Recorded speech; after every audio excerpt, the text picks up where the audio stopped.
You got to have it like that. Let's skip down. 14, are you a citizen? It doesn't really matter if you're a citizen or a permanent resident. Amount of age. They have a green card or a citizen, as far as I know. There are special applications for, in California, for students who are here without the benefit of legal access, but not in most of the country. Again, this is all demographic information. I'm going to skip a lot of it. 21 says, are you male or female? What they share. Incidentally, the young women are taking over colleges in the United States. I hope you know this. And some schools are actually doing affirmative action for boys because they don't want their school to be too many girls and boys. I just thought I'd throw that in, but that's miscellaneous trivia. Okay, now 21. Are you male or female? Your child will mark with your voice, say, I'm male. The next question that pops up on the screen, still used on the computer, is, have you registered with Selective Service? Now, I have been to many high schools where the people in the room didn't know what Selective Service was. I assume you all do, and know that 18-year-old boys still have to register with the draft after their 18th birthday. And if so, a little young man will say, no, I haven't registered with the Selective Service. And the computer will pop up and say, how about doing it right now? He says, okay. And he'll have a draft number before he's they're late. They're absolutely late. He says, I don't think I want to do that. It shuts down. Boys do not get financial aid if they don't agree to sign up for Selective Service. Okay? Girls, this is skip logic. Are you female? The question doesn't even show up. Because girls are in the same law. Question about that. Okay. So, we're now, 23 is not supposed to be funny, but you're too somber a crowd, so we'll go through 23 and they joke. This application is somewhat political. Quite a lot is political. And this is one example of politics intervening in financial aid. A congressman from Indiana decided there were too many drug dealers on college campuses some years ago. And so he decided that to solve that, he would have this question on his form. Have you been convicted for the possession or sale of illegal drugs to an offense that occurred while you received the 3 days? Now, I once listened to a 50-minute lecture by a member of the U.S. Department of Education on that sentence alone at a conference. And it was very interesting, the thinking behind this. The way they were going to find these drug dealers was one, to ask them. Number 2, while they were applying for financial aid, which means they didn't do very well. Those drug dealers don't apply.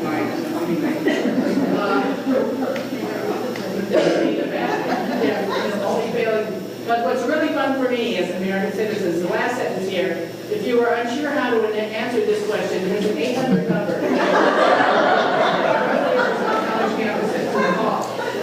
I don't know who has a job of answering this phone. We can't get this question off of here unless we get Congress to pass a law to rescind the first law and put it on here, and you know the odds that will happen. All right, now we'll go to the next page.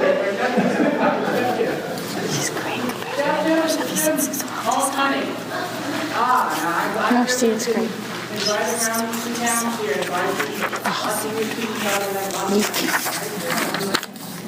Oh, not, because it doesn't work out very well for them in financial aid. If your child has money of their own, the U.S. Department of Education expects 25% of that amount that the student will gladly fork over in the coming school year.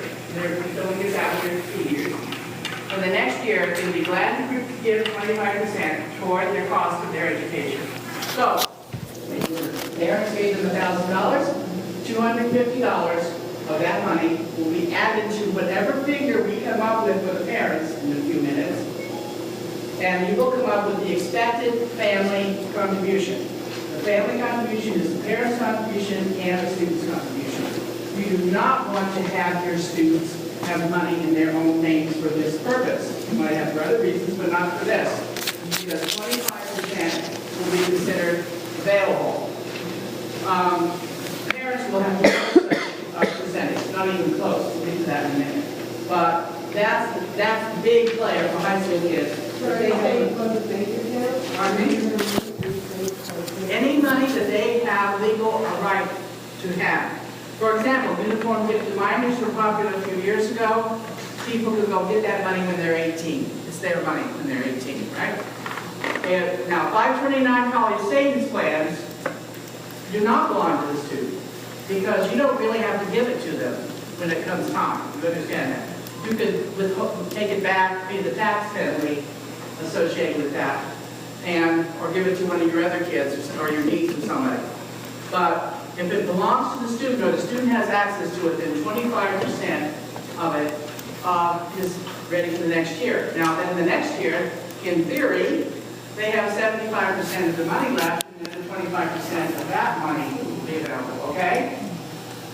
But usually kids going to college are smart enough that they don't do it 3 times.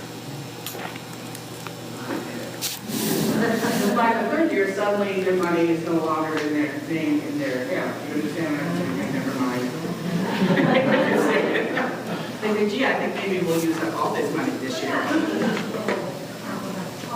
Right. Any little account they have for college is in their name that they can take out, that they have the authority to remove from the bank or wherever it's invested. Belongs to them? Yes. Okay? Not okay. All right. And she said if we do it now, is it okay? Now, I want to make perfectly clear that I'm not telling you to do anything that's illegal. But since your child is not going to go to college in September, what you did now, they won't know.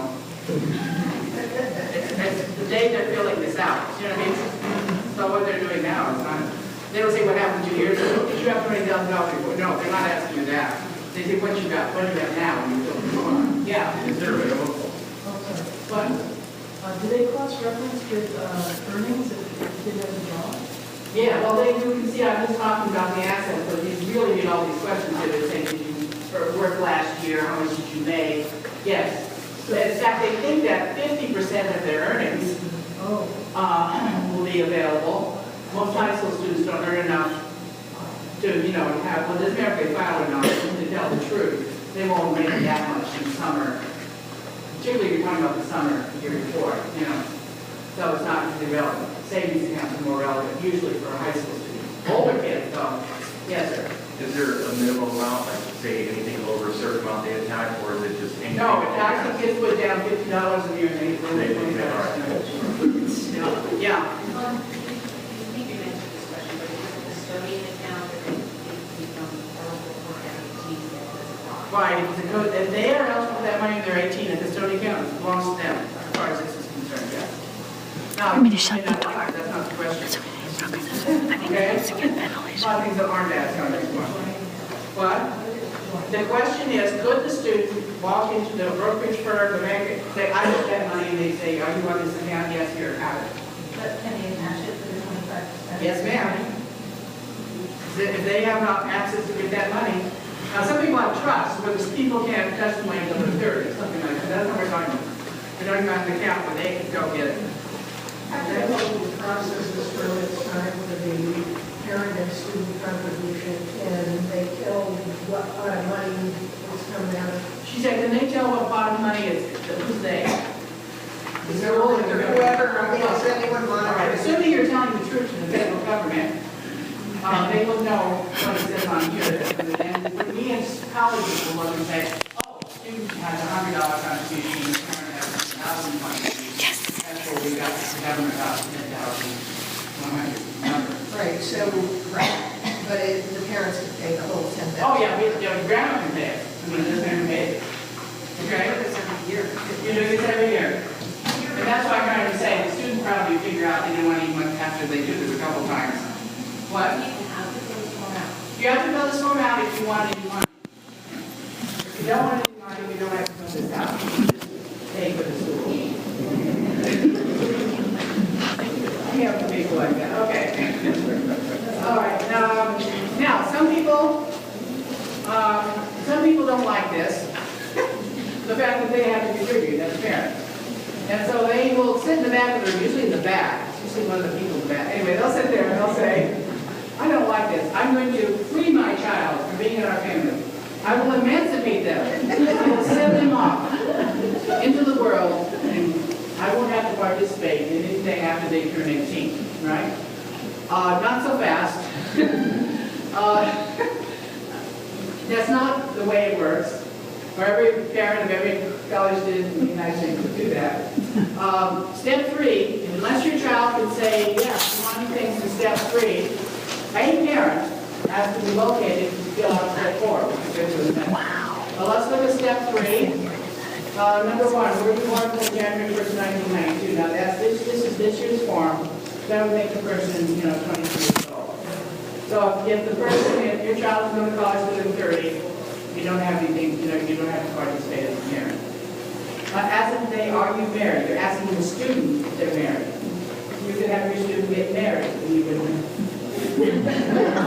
Fact, not a statement, not a suggestion. Okay, 48. At the beginning of the school year, will you be working on a master's or a doctorate?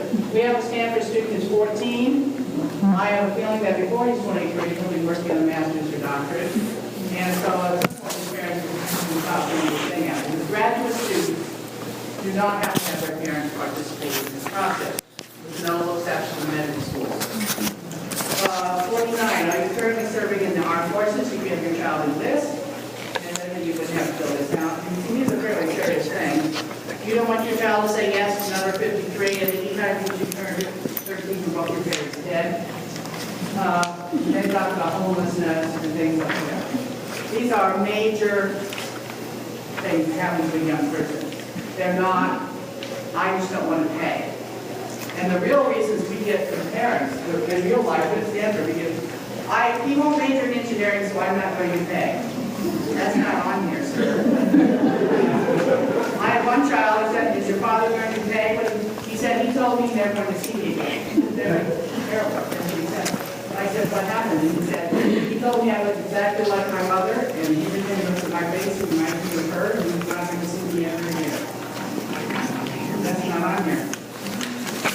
We have to do those kind of things. Now, colleges can go through processes like we have a couple kids at Stanford and parents are in federal penitentiary and things like that. And we have to use our judgment and say these people are not acting as parents. So the colleges, in the really extreme, unusual circumstances, can make someone independent. But they do not do that because their dad doesn't like you. And from a student's point of view, do you want to ask your dad for money? That's not a popular thing. Lots of students say, I don't want to talk to him about it. Really talk to you, yes, but I don't want to ask him. That's not on here. This is very cut and dry. Any other questions? Okay. You are quiet. Let's go to 4. Step 4, parents. This is what you came to find out. How many of you are going to be on step 4? And the first question is, as of today, what's the marital status of your legal parents? A parent has to fill this out, and anybody who's a legal guardian or a grandparent, or I always look at my hands since I was a baby, so you never been born. Only parents have to fill this out. Parents, biological or adoptive parents. The first question is the marital status of your parents. For divorced people, it's the person the student lives with the most who fills this out, and their current spouse. This is a very unpopular part of this. So that's the classic case. The student lives with the mother. She's remarried. It's the mother and her second husband who have to fill this form out, who have to contribute, and the other parent is off completely. This is astounding to those of us who live in the real world. So, private schools like ours, who have lots of money on the table, I mentioned $189 million before. The private schools in this country who are putting a lot of their own money into financial aid are and have been and will be so upset by this that we got together years and years ago and created this nether form, which many of your children will be filling out, called the Profile. It's from the College Board, and I'm going to talk about several of the differences, but one of the major differences is that we ask both biological parents if they can be found to help contribute to the cost of their child's education. It doesn't matter what their divorce settlement said, it doesn't matter what the lawyer said, we expect both of them. Yes, sir?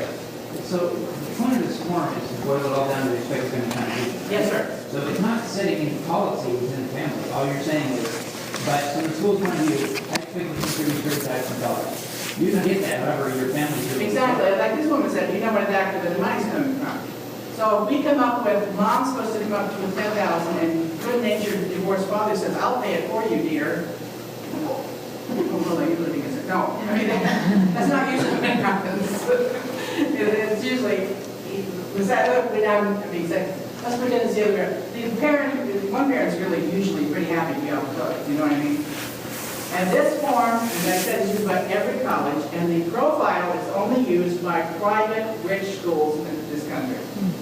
I've been at the University of Michigan, it's the only public school in the country that uses the profile. Because they're the only private public school in this country that has a huge endowed scholarship fund that they can afford to do this with. I'm going to talk more about that, who has the money. But, so if you're a divorced parent, you fill this out, and your current spouse fills this out, the person's living with you. Now, often people will say, what if they live equal, exactly equal? Well, then, of course, the lower income parent fills it out. Duh. No. They're all talking, and everybody's happy about that.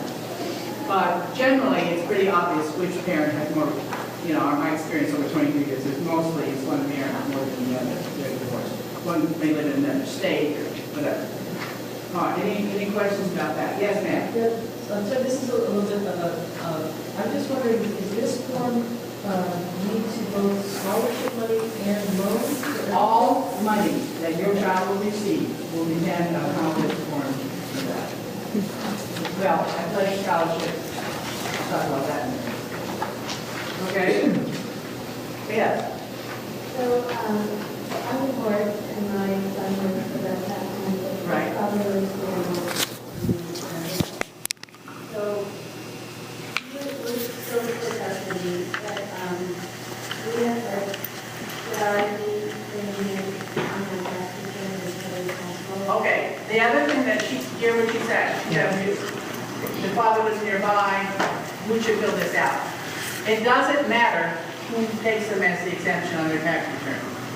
It doesn't matter what the lawyer said, nothing else anybody thought would be really vague matters. It has to do with who the student lives with at the moment. And they override all other concerns, okay?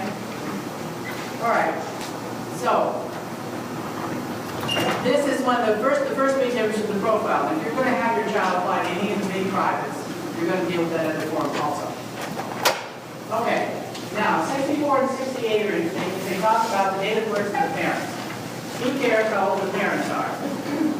I met one of my favorite parents about 5 years ago, and I met him again. When I met him the second time, he was 93. He was coming for his daughter's graduation from Stanford last June. And I first met him when he graduated as a freshman, and he had filled his form out, and I swear to the man, he was 88 at that time. I swear he had never touched a computer. It was interesting, because I'm going back in time. He said, you push these buttons, or what do you do? Or, you know, so yeah, we got to know each other. And I'm afraid, I have to admit to you, I thought, I'll never see this guy again. No, there he came 5 years later, walking into the building, knowing exactly who he was and who I was. Completely coherent, and shook my hand. He said, you're the first person I met at Stanford, I want to shake your hand. Because my daughter was graduating. So he's an extreme example of this. The older you are as a parent, the older parent, the less you have to contribute. All else being equal. This is not the time to pretend you're 10 years younger. The age of the older parent. Because we old people, as you know, because I'm now retired, are drained on society, economically. And you don't want to have to support us any more than you're going to have to already. So you don't want us taking money out of our retirement fund to send our kids to college if we have college kids. And so your assets will not be counted as much if you're older as if you were younger. Now it's not like huge, like double or something, but you do get a break if you're a parent who's 60 as opposed to a parent who's 40. Because you don't have much time for your retirement fund. Okay? Incidentally, if you ever have the idea or suggestion to anybody that you should take money out of your 401k for your child's education, walk as fast as you can in the other direction. No legitimate financial aid office will ever suggest you do that. You should not, it will not be asked on this form. It's not part of the profile calculation. You do not take money out of your retirement plan. You figure out something else. You'll never get it back. You don't have time because you're not 25 anymore. Okay? So much of my preaching. Next. We have a little problem with the activating machine here. Okay. 73 is how many people in your parents' household? You can read it. Now, when you do this online, you say, what's a household? When you do this online, the computer, oh, you know, computers are much better. They're colorful and arrows pop up and things dribble down and I don't know. Anyway, you click on the word household, or any other word, you'll get an explanation will pop up on the screen. Basically what this says, in this case, is if you're, whomever you're supporting is in your household, as far as this form is concerned. So that you support your mother and she's in a nursing home, and that she's not in your house. If she's somebody you're supporting, she's in your household. But this gives me a chance to explain to you that it's there's lots and lots of helps when you do this online, or whatever things you don't understand. Anybody here have a friend? Not one person in this. Oh my gosh. Anybody? Oh, sir, in the back. We got out of college already. Well, that's all right.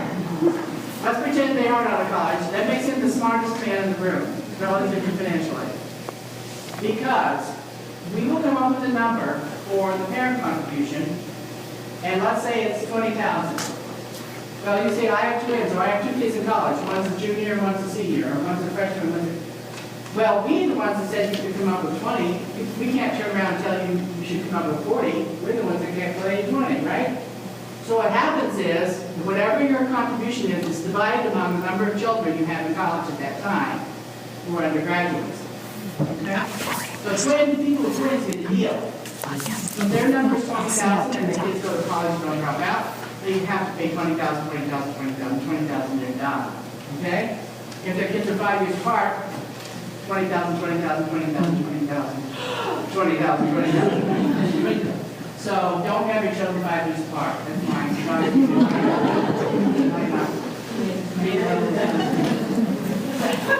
But many of you will get a deal for 1 or 2 years or something because you'll have 2 kids at the same time. So it doesn't get divided. If you have triplets, sweet.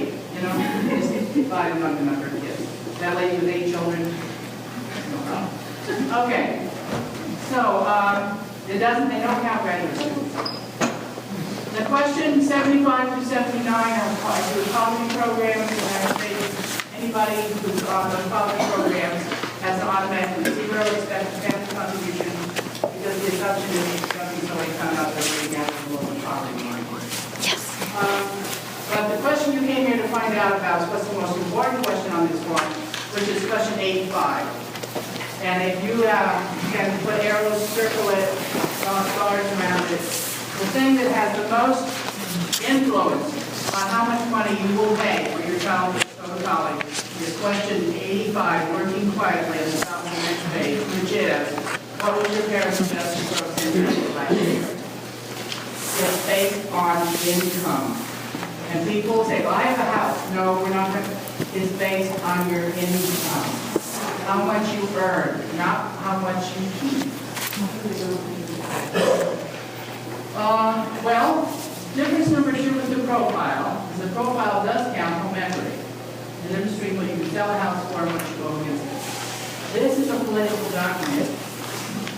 You don't count home. Okay?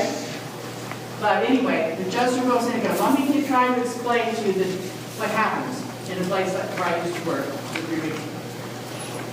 I didn't believe this until I started working there. People will come into our office at Stanford and say, you have to help us because we can't afford to send our child to this school. And we're middle class. And you know how they pick on us middle class people. And we only make $300,000 a year. And so, how could you possibly expect us to pay for this school? Now, let's have a little survey. People who answer questions in the front desk of financial aid office, do they make more or less than $300,000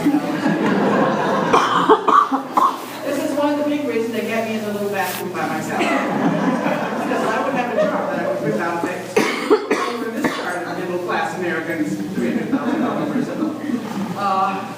Incidentally, the median, I get the right word here, the median income for parents of college-age students in the United States is $107,000. If your family makes over $107,000, then you try to say that you're poor, you're above middle. Okay?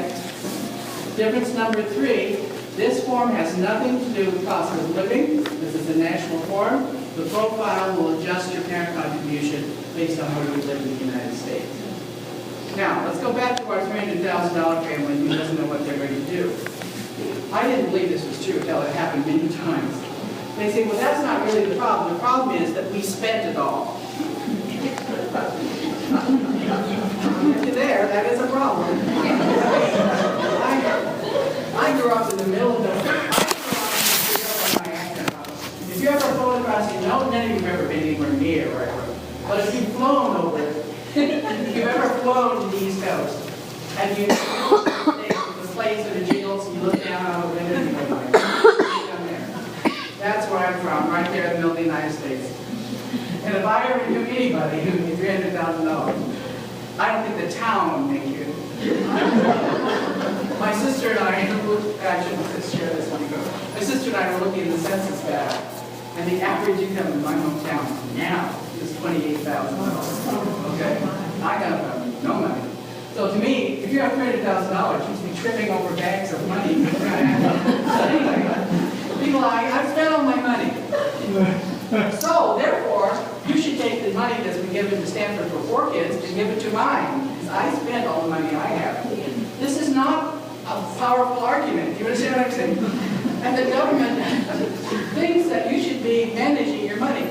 They don't think that people who make $80,000 should have the same amount as someone who makes $180,000. That's not what they're talking about. But you should have put away some money for your job and in relation to how much you earn, and not spend every dime of it.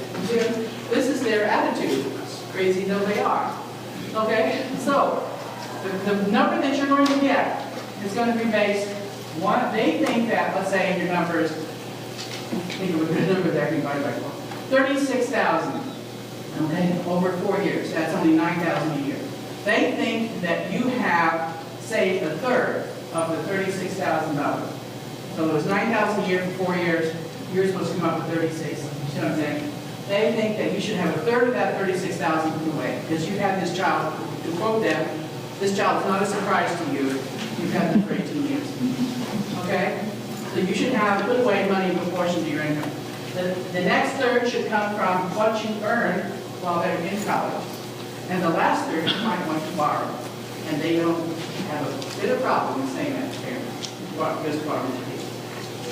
So the number you're going to get out of this, your spending family contribution, is going to knock your socks off. Because you have to figure, well, after I pay all my bills, when I have $2,000, it depends on your income. So they think if you make a high income, you should have managed your life. And you probably didn't just make it last year, you probably made it the year before that, something like it, maybe the year before that. Most people don't go from poverty to making $300,000 in a year. All right, so this number can be a real shocker. Okay? This is actually black income. No, you're not. All right, pay cents. They want to know your parents' income tax. You have to file your income tax to get financial aid. You say, I don't like to file income tax. Well, who does? They expect you to file your income tax. Now, when your child is going to be an incoming freshman in college, you're going to have to fill this out in February. Let's say your junior parents, you're going to fill this out in February. Your taxes may not be done yet. But you have to put down what you think it's going to be, and then you're required to go back in later after they're done and put in the real numbers.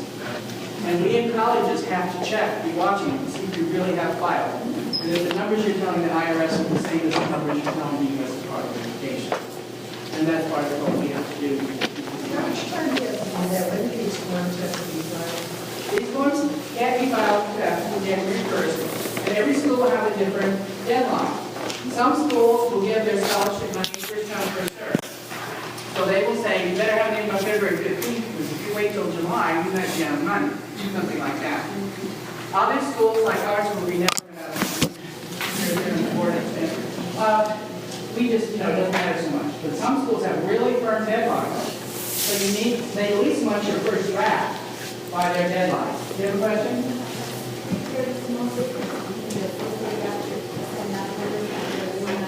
Yeah, there's just a small difference. You have to do it over again. Is that your question?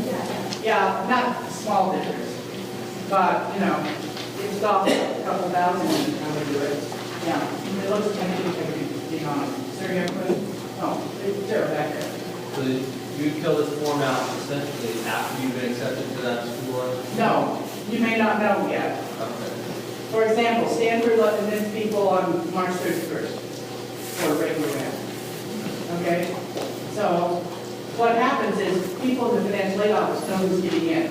They have meetings. They don't wait till March 30th to decide who all at once who gets into Stanford, right? Or any other school. There are meetings deciding these people are going to count, these people are, and every time they have to get a new batch, they don't tell the students yet, but they tell our office.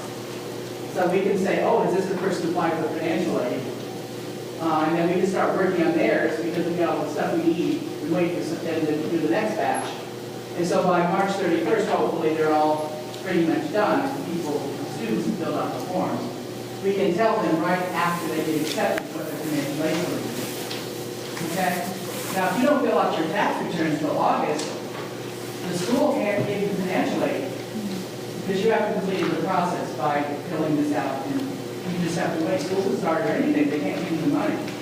Yes, sir, back here. I know it shouldn't affect it, but does applying for financial aid affect your chances of getting? Yes, does applying for financial aid affect your chance of getting into college? Some schools absolutely yes. So if your kid, They will have a pool for people who don't need aid. But they will have an experience. They'll know that if they accept more than a third over the years, they just learned this. If they accept more than a third of their students with financial aid, they can't afford it. They don't have enough money, right? So they will have two different pools of applicants, those who don't need aid and those who do. And therefore, it depends on the size of those two pools, how obviously your particular child will be. That's only private schools. That's only private schools. Public schools don't care because they're not going to give you any money anyway.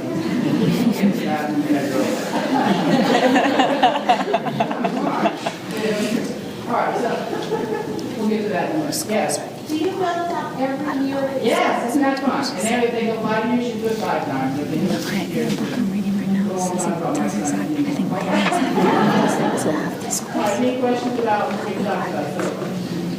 All right, now, I know Miami was like that. number 9, you can't read on maybe. It says, as of today, with your parents' search, total current balance, cash, savings, and checking. I love it, says, it's so clear. As of today, the day you're filling out, how much do you have in cash, savings, and checking? People will ask me all sorts of questions about it. One man raised his hand over at Las Almas. And said, I have a bunch of checks I have deposited. Should I deposit them? And then, no, you don't need to do that.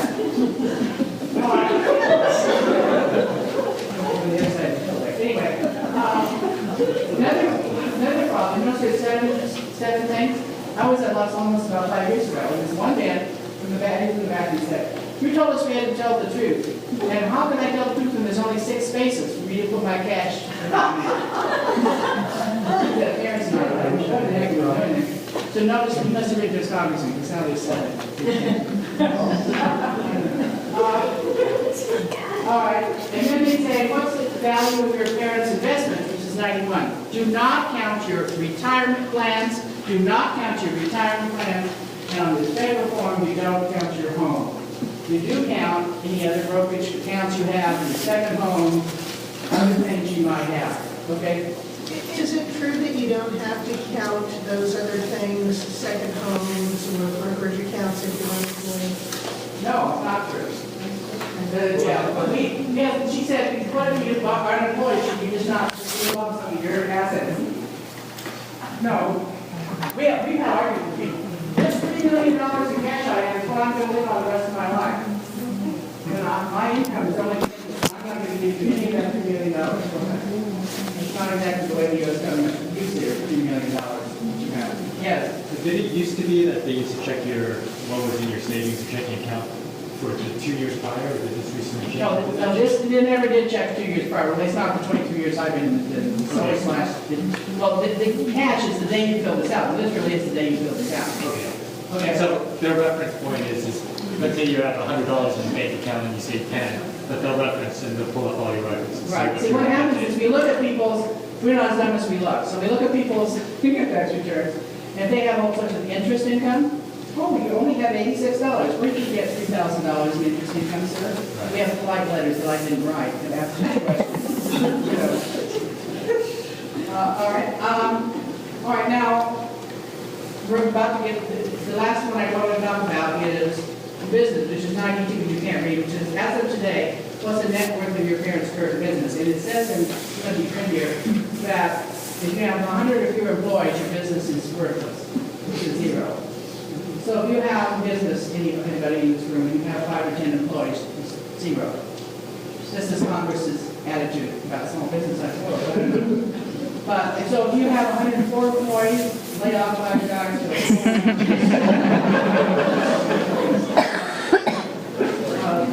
Anyway, so your family businesses don't generally count unless they're real. I was at some one place, my neighbor just sold his business for $6 million, and he only had 42 employees. And I said, don't tell the government they. Okay, 93, which you can't read, are income that they're not going to count, and 94 is untaxed income that they are going to count. For example, if you are a clergyman and you have your home provided for you and stuff. When you get to that point, most people have zeros in most of that section. They don't have income they didn't before, and vice versa. Now, out of here, soon, after you fill this out, at the top, your expected family income. All right, when people say, I don't like it, I want to explain, I want to talk to somebody about it. You will notice, we are done with this form, essentially, except for the last one. We're done, and there's no place for you to say anything about anything on this form. You cannot write. Since last year I made $80,000, but I lost my job, and now my wife is ill. There's no place to make any comment whatsoever. It's absolutely cut and dry cold, based on what these numbers are. Now you could go to the college and that your child eventually goes to and try to appeal to them, but they have no accommodation. Now the profile form, there's a box, and you can write in, I have a disabled child, and they cost us a whole bunch of extra, whatever you want to say. But this form, this federal form doesn't have it, and this is the one that everybody needs to have. Notice here, there's 4 places on this last page where you will send the write down on the form online the schools you want to get this information. Now, they have more than 4 spaces online, there's 12 or something. And then you have more than 12, you can wait a few days and put those on. You just send them out to the same school, to the schools your child's applying to. And those of us who are accepting people to colleges, like I said, they will send us a list of admission and say, these 40 people are going to be invited to come to Stanford next year, and we'll look in the computer system and see if those 40 fill out the FAFSA within the profile or whatever. Now, we will find out what your expected family contribution is, and so will every other school you apply to. All right, so can I use you as an example here? Sort of bitch. All right, let's say this woman's number is 20,000. Okay, this is her expected family contribution. All right, now look at the sheet I handed out at the beginning. If she went to her son went to the financial aid office at Cal State Fresno and said, I need money to go here. Cal State Fresno would look in the system and say, dear mom, we pay $20,000. We'll try to help you with the other $2,000. Okay, you follow what I'm saying? You go to UC San Diego, your son will walk to the same son, and he will have need of $12,000 approximately, because it's $32 to go there, and you're supposed to pay $20. If your child walks into the financial aid office at Brown University in Rhode Island, they will expect you to pay $20,000. Okay? And they will come up at a school like that, that has lots of money, the difference between what it costs to go to Brown and your $20,000. You follow what I'm saying? You go to the community college, he walks in there and says, I don't have enough money. They say, go ask your mom, she's got 20,000. She's good. She has a future. That's how it works. So now this is where the parents flunk. Watch out, right? Don't let me fool you. What school would it be cheapest, Lucky. as far as you're concerned, for your money, for your child to go to?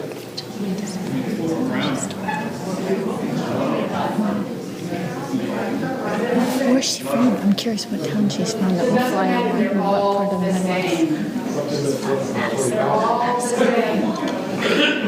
Every school uses this number. All right, now the profile form, if you go to a private school, you'll get a different number if you have divorced parents, because we're going to go after the other one, and they're not doing that on this form. Okay? So we get big differences if there's a student living with one parent and then there's another parent who's got a lot of money, then they both, that's where you get big differences in profile. Okay? Eventually, your parent is going to be expected to contribute what comes out of this form with those few variations if you have a profile. Does that make sense to what I'm saying? So it will cost you from your pocket, and you say, well, that my child's the same money as mine. No, not from our point of view, it isn't. Everything's different. We expect X from you and Y from them, and they're not the same number. Yes, sir? So the amount of money that the school says, okay, we're going to provide you to cover the difference. So some of that can come in the form of them saying, we allow you to take out a loan, right? Oh, yeah, we're not, that's the next thing I'm going to talk about. How we put it different schools. Yes, sir? So if your contribution, let's say, is $35,000 and you want your child to go to UC San Diego, and you know that you can pay that off full, should you still fill this form out if your child, one is a senior in high school now, one's a junior, so you're hoping that when the junior goes to college and you have them back to back, that the college will say, oh, you filled it out last year, you got screwed, you can cover it all. They won't quite put it that way. But this year, it'll be $17,500 for each child, is that? That's exactly what's going to happen, unless your income changes. So it's advantageous for you to fill it out? Well, they won't even look and see if you did it last year. They will just look and see the year in question. They don't look at last year. Okay, so if you want your kids to go to UC school, or they can get in, then it's just advantageous when the second one goes in, if you know that. Right, or if you want your child to take out loans, which I'll talk about in a minute. There's another question over here. Yeah, you threw out the number 20,000. I'm just wondering if you can throw out some, what kind of income would get you 20,000, what kind of income? Yeah, see you think that I'm chickening out here, but it depends on the size of your family so much. Okay? And so if you're a single parent and you make, good money, you might get 20,000. If you make exactly the same money, you got 5 kids and supporting your mother, your contribution is going to be much lower. See what I'm saying? So it depends on the size of your family a great deal, and your age to a certain extent. Now the assets of the parent are never more than 5%. So let's say you have $100,000, 5,000 of that might be some number that we get out of the income figure for you, but the income figure is weighted higher than the asset. So they come up with the number, even if it's 5,000, which would be 5%, which would be the max, it's not equal to the income because the income is weighted in the calculation. If you want to look up this math, have a good time. It's not public information, but it's for it. It's a big, huge table. If you're 50 years old and you have 5 people, and the athlete's going to this and the athletes are that, and it's obviously there's no real numbers behind it. You got to do it by hand 20 years ago. It's really Do the process of filling it all out, find out what the contributions are, and then decide to submit it or not? Yeah, well, no, when you submit it, that's when you get your number. But I think there's a secret. You can go tonight There we go. to FAFSA forecaster, FAFSA, which is the name of this document, that the application goes to me. And then they're trying to, the Irish, or the government, they're trying to be cute, because they put a digit 4. So it's FAFSA digit 4 caster, okay? FAFSA forecaster. And you can fill one out tonight using your current income and how many children you have now, and see what kind of number you come up with. Well, I can't guarantee that's exactly what it'll be next year, but you can get some kind of feeling for it. If it comes out to be 80,000. Did I say something? probably This will. is another option. Very few people have numbers like that. You have to have income, like our friends who get 300,000, maybe it's around. Yeah, So are the colleges obligated to treat two families who both have a 20% family income allotment the same, or is it up to? for relative to need-based aid, I'm about to talk about merit aid, but relative to need-based aid, yes ma'am. We can't line this person better than this other person. Yes, sir? So, in the form, does it look at alternative minimum tax, or is it only? It's your adjusted gross income, you can adjusted gross income and untaxed income. Okay, because it does ask for your actual tax, but. Right. They want to know your actual tax because they're going to calculate your California tax for you behind the scenes. Based on how much you pay for federal tax. We didn't talk about that.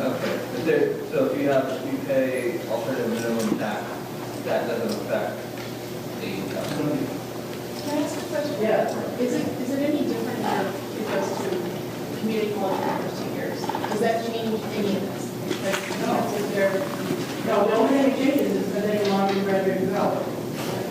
Absolutely serious. is it another year or 2 years? Usually 2, maybe 3. I'm not I mean, judging. an extra year, I guess. Yeah, do it, yeah. And because of the way that the system works. Okay? It's not good. Can you elaborate on that? Well, because you can't get the right courses in the community colleges and they sign up and they're all full and they're going to work part-time and then they can't take the chemistry class because they're supposed to be working at Walmart because they're supposed to work at Thursday night. Chemistry is on Thursday night. They don't take it and then the next year they can't get it because they can't. I'm a parent, I understand this. I'm not speaking hypothetically. Okay, that's the way it works. Yes, ma'am. Hey, Mary. So there's a net price calculator on every school's, which Mary's probably mentioned, on financial aid website for every school, where you can do the same thing, where you can do exactly what she's saying, put in your numbers. But they also, if you have a junior student, you can type in their GPA, you can type in their test scores, and if there's merit aid at that school, it'll get you the same number. So, but She wants me to move on. yeah. Oh, sorry. I'm sorry, Mary. I need to probably get to it. Calculators, especially she used, net price calculator has to have one which says, my family, the parents are, we have 3 kids and we live in California, what's the average scholarship that someone like us would get, a student like our child was given last year? I want to warn you about it, it's good in theory. Some of the every school has to have this. Some of the schools, I think, have their CS 101 students write the program. And other schools do a brilliant job. So this is some more piece of information, but you can't ever go to the school and say, I did that price calculator, it looked like I should only have to pay this much, and you're telling me this other number. You connect me, because it's not that good, it's not that firm. Plus, it's based on old information. All right, now what happens next? We've all decided what the parents should pay, what you have, what we have, okay? So the next thing is how's the rest of it paid? Assuming that your contribution is not so high, you're going to pay the whole thing. Most schools, even all schools, will expect your student to do something for themselves. And at our school, for example, the one I used to work at, we expect every student to contribute $5,000 a year of their own devices, either working in the summer, by working during the school year, by taking out student loans, or by getting a scholarship from somebody else, like the local Rotary Club or somebody like that. Every school will have some kind of expectation of the student to do something for themselves, and I know every school I've ever heard of. Now let's talk about working while you go to college. Back in the old days when I was in college, long before you were even born, most of you, when I was in college, I could earn enough working in my college sorority kitchen to make my room and board. Okay? How much is room and board now? $12,000 over 9 months. How much do people who work in kitchens get paid per hour? $8 or $9 an hour in California, so someplace else maybe not. How many hours do you have to work in food service after taxes and to pay $14,000? I talk to high school students, they get this right away. You cannot work your way through college or get it. Doesn't mean you can't work while you're going to college. I'm not about that in a minute. But if grandma says, you build your character, you pay for it yourself. Good luck. UC's costs what, $36,000? And I say to high school kids, how many hours would you have to work at McDonald's to clear $36,000? You can't do it. You absolutely can't do it. Forget it. Now, so that doesn't mean say, well, I can't do the whole thing, so I'm just going to sit in my home. I don't think so. They should be able to earn their spending money. And your child should not be asking you for money every month while they're in college. You can say to them, okay, you're going off to college, and it says here your spending money should be $2,500. That's your problem. You should say that to them. I teach financial literacy at Stanford. I've talked about that. Trying to teach Stanford students how to handle their own money after they graduate. It is hilarious. Students need to learn how to handle money, how to earn money, how to handle money. If I had my way, which I don't, I would give every student who came to Stanford campus $6. Say, okay, you're not getting a dime until you show up back here at Christmas time, having bought your ticket back from your own, and saved enough to do that. I mean, they should learn how to handle money. So you can teach that lesson in a smaller way than pay for the whole thing here, it's not sensible. If we know that if people who work up to 12 or 13 hours, maybe 14 hours a week while they're going to college are more likely to graduate than students who don't work at all. And you know that, you can remember your college days. Think of the kids who didn't work at all. What were they doing? Clue, they weren't studying Greek literature most of the time. Okay? You don't want to think about that, do you? But if your child has a job, they have to get up, go out, get dressed, talk to people. You understand what I'm saying? You don't get it yet. You're only 2 years from now. So your child should be expected to work another better. After 15 hours a week, because that's the one about the community college. They say, well, I'll work at Walmart, or whatever it is, and I'll make this money. And they go to work at night and shop and shell. I'm making up stories here. And then their friends who are working there, they don't have to go home and study for chemistry exams. They can go out and have fun after work, right? And your kid has to go study chemistry, and he's pretty silly at 19 years old when he doesn't want to take chemistry in the first place. He's lost. They'll start identifying the people they're spending more time with than the people that they're in their classes, because they hardly know. You see what I'm saying? The dropout rate is phenomenal. Put them in a place where, I'm going to be a lawyer. Whether they are or not, it doesn't matter. They are speaking about goals of the future, as opposed to buddies who have no plans. That's next week. You know what I mean? You've got to play a game with your kids. These kids aren't really grown up yet. So, that one works. I'm going to say the L word now. Loan.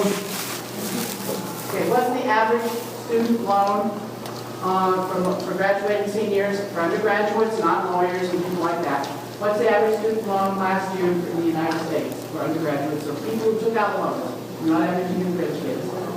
People who actually took out loans, what was their average loan debt after 4 years of college? 20,000, and she says 100. You may have the answer. The answer is 27. Now, if you try to find out that information by reading the newspapers, good luck. We had a really interesting article on our professional organization. What's the average amount of student loan debt? Everybody in our field knows it's 27,000, something like that.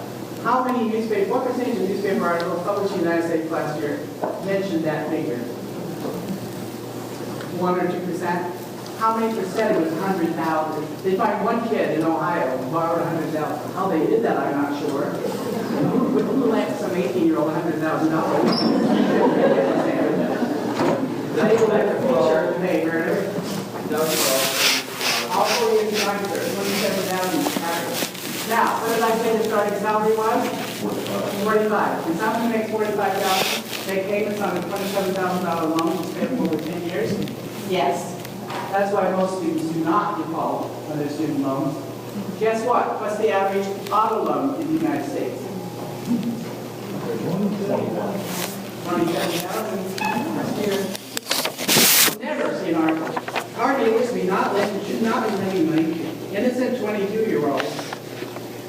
the newspaper would have their ads full faster than you can, people don't say that. But until you can see articles that equate, I'd rather, well, see, you know where I grew up, I told you where I grew up. Half of us left town as fast as you could, right? And the other half of my high school class, who did leave town, as far as I can tell about pickup trucks. You can tell this because if you go to my hometown, the main street has lines of pickup trucks. You don't, I'm talking about socializing public, nothing never been. Anyway, so 5 years later, we have a class reunion, half of us have student loans, and the other half have all pickup trucks. This time. That decision that I made when I was stupid at 18 was the biggest decision of my life, and I had no idea. But I decided to leave and get the money to go to college as opposed to staying home and buying things. You see what I'm saying? And you're going to have to be helping them understand it. Now, the students can borrow, and they should borrow through the school financial aid office. You should not go to banks unless you absolutely must, to help cover maybe your contribution to your plan. The students should start with the financial aid office because you get government loans, there's lots of ways you can pay back. If you're unemployed for a while, that'll stop the payments. If you go to a bank and get a student loan, you have to have someone co-sign. And if grandmas do this, grandmas do this, and the grandson turns out to be unemployable, and grandma still has to pay out that loan. Do not do that. Do not co-sign for your child. It's just too big. Not forget. It makes things when the student died and the parents don't have to pay out. You don't co-sign for student loans unless you absolutely have no other alternative under the sun. Have your child go to the financial aid office at the school. That's the best deal that interest rates, but everything's better. All right, so $5,500 is the standard loan for freshmen. When your child gets an offer, you'll have written maybe at the end on the letter, minus your parent contribution, minus $2,000 working, minus $5,500, and then we might have some money still is covered, some expenses still covered. I talked to this lady in Redwood City who was so proud of her daughter. She came up to me after the presentation like this and said, my daughter's been offered $25,000 merit scholarship. She hadn't filled these forms out yet. They want her so bad, they're going to give her $25,000 a year to go to blah, blah, blah school. And I said, wow. And I said, what does she have to do to keep it? That's the question you need to ask if your child is offered money on any basis other than needing the money. We like you so much, we'll give you $30,000. What happens next year should be coming off of your mouth. Do they have to have a B average? Do they have to still be letting water polo? Do they have to, what? And then you have to have a conversation about how likely that is. But anyway, this lady said, it's completely merit, we just love her so much. I said, thinking that trick her, I'm sorry to admit, what's the cost of attendance at that school? And she said $45,000. And by this time, I really was, and I'm afraid that I handled this poorly. Because a lot of people wanted to talk to me, and I just blurted out, oh good, you only have to pay $20,000 a year then. Because it was 45,000 customers attendance and 25,000 there. It was as if I'd hit the woman. She had never taken those two pieces of information, but she actually knew and put them together. Okay?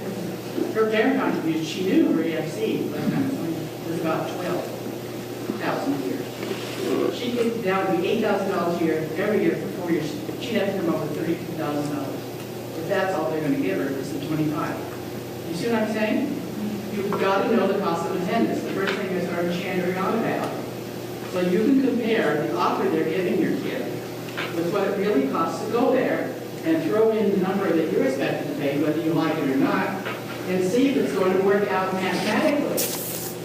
And how short are you? 500 short? Okay, we'll deal with it. 12,000 short? Maybe not. And this is where some people have to turn down their favorite school if they're not being given enough money to cover the whole thing. Because most schools don't have enough. The public schools don't even try. Some of the private schools don't have enough. There's only about 35 colleges in the United States that will cover the whole thing for everybody, and we're one of them. Some others. Most schools don't have the money. They're just, okay, you need 10,000, you need 50, you need 20. Most schools can't do it. They have to figure out another way to give out the money. If a student is awarded merit money, is it difficult to go back and try and negotiate more? Is that? Yes, absolutely. Because they will have a budget, you know, and so you say, I'm gonna go negotiate with the school. There's lots of the school sitting on a bunch of money in their toilet they haven't given out to them. They've got to bring people to that school. They're trying to reinvest those, as it were. They can't hold back on resources they have. They have to offer it to people. But some of those students won't attend, they'll choose other schools. Right, so they'll just say, I want more, it's not an effective argument. The number one choice for faculty is impressive, they're a great school. Yeah, well, they're doing that for everybody, do you understand? Yeah. Yes, sir. You mentioned that you were going to touch on athletics. Yes. What percentage of high school athletes get even one dime from athletic scholarships in college? No, that's actually 2. What percent? This has to do with my perspective. I'm actually on an NCAA scholarship board. I have to go to Indiana. The first prize is you have to go to Indianapolis twice a year. The second prize you have to go 3 times.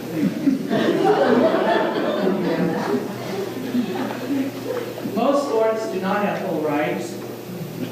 You know, even the full rides, which until next year won't be full rides anyway. And most schools, they still won't be full rides. So most sports, you don't even, so you get like a quarter of the scholarships. And I wish I could bring parents together and say, you know that money you paid for your kids' tennis lessons? Why don't you put it in a college fund? That's that very unpopular comment. I'm retired, I can say. All that driving you into the sun, why don't you save the gas money and put it in them? Because the odds are long. The odds are long that you'll get your money. The odds are very long. And they're not based on me. They're based on who the coach wants to give the money to. They can be full year to year. What? They can be full year to year. Not starting next year, actually, and so let's just change that. They offer 4-year scholarships.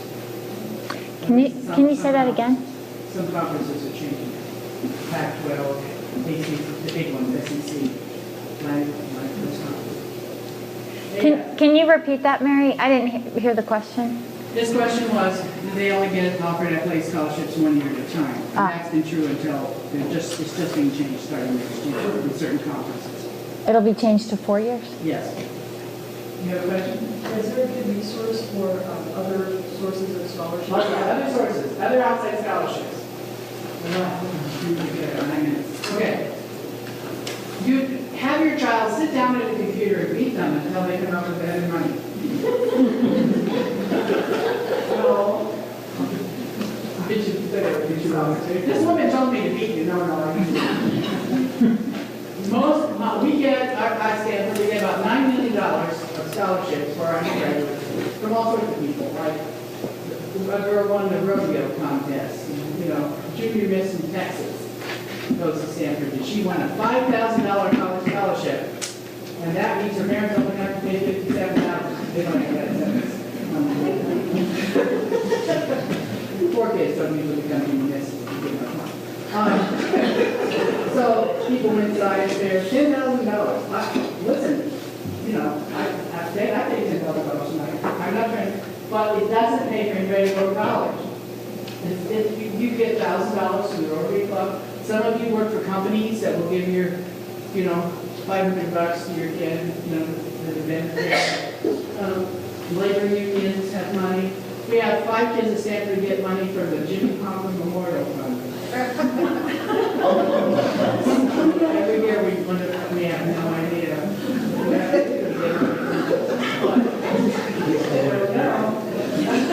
That's absolutely true statement. You younger people don't even know what Jimmy Conklin is. There are $1,000 scholarships, they're $1,500. National Merit Scholarships, prestigious, $2,500 once in 1978. You know, But you can't sit down and say, "Are you going to find 25 of these?" No. Especially now the computers are. It's the urban myth. There's millions of dollars lying around that people don't even ask for it. Kids all over the country are seeing the difference. Hundreds of people will apply. Be happy you can get it. But they're not large. Now, the other thing you could do is have your child sign up for ROTC. The Navy, for example, will pay the tuition, not the room and board. The Army will pay part, depending on how many years you agree to serve. Watch out for some of those deals, because if you quit after your junior year, say I decided I don't want to be in the Navy, they want their money back. We have a student who's getting money at Stanford from the, oh gosh, what those people called the scoop nuts, guys, a lot of people. But it was about the new name for them. And it's they were giving him, he had language skills and money, he was going to be an engineer. So they paid for him to go there. He had to have a 2.0 to keep it. And after his sophomore year, he only had 4.87 and they were the staff. They were $100,000. Because that was part of what he signed. If you're getting merit scholarships, they're not based on need, read with the small print. What happens if your child doesn't keep their end of the bargain? What is the bargain they're supposed to be keeping their end of? What are they supposed to be doing? Okay, I talked about Cal Grants, which is on the other side of the paper at the cost of attendance. So you might hear something in these but you might hear the Cal Grants. Well, grants are money that comes from the state, and you have to be in those various economic brackets. For example, you have to be a family of 6 or more, and your family income can't be over $100,000, or your family just jumped out of the pool, your child will not. The state goes through the FAFSA and looks for California who put down they're going to college in California. They have access to the data. And they look at that actually qualifies, and they have the average high school here. They'll actually get a letter saying, if you go to UC Santa Cruz, the Cal Grant will give you X thousand, whatever it is that year. Your child doesn't even know they applied for it because they fill out the FAFSA. And then the state will get the information on the FAFSA. But I wanted to show you that so you know why your neighbor might get it and your child might not. It has to do with that that's on there. Okay, yeah. Is Cal Grant money only for students who attend school in California? That's right. You have to attend school in California. To get the Cal A, which is the one with the most money, you have to have a B average in high school. You have to be, and your family income has to be on that chart. Okay, I'm going to end with my favorite story, which I always end with. A few years ago, many years ago now, you'll know this is an old story because it has the expression letter in it. You know, remember those papers you folded up and put in envelopes and stamps? Anyway, this one father, their family contribution was higher than the cost of attendance at Stanford. Okay, so we weren't going to give them anything. And this father, they were from La Jolla. You may know La Jolla. It's all this is important to this story. So the father took exception to our decision and said, you should at least give my son $15,000 because he's better than all the other kids in Stanford and La Jolla. He called up the president of Stanford and shouted at him on the phone. Incidentally, if you're going to have your kid go to college, do not come off the president company. Go to the school that your child's going to do before he's even gotten there. Anyway, he implied that everybody potentially was stupid and blah, blah, blah, blah. And there were a lot of angry phone calls and so on. But we have no reason in school like us to change our mind. Why would you give money to everybody else?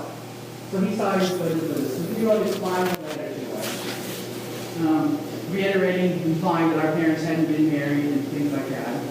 What's going on? In his last paragraph, I swear, he had this letter on the wall of our office for a long time.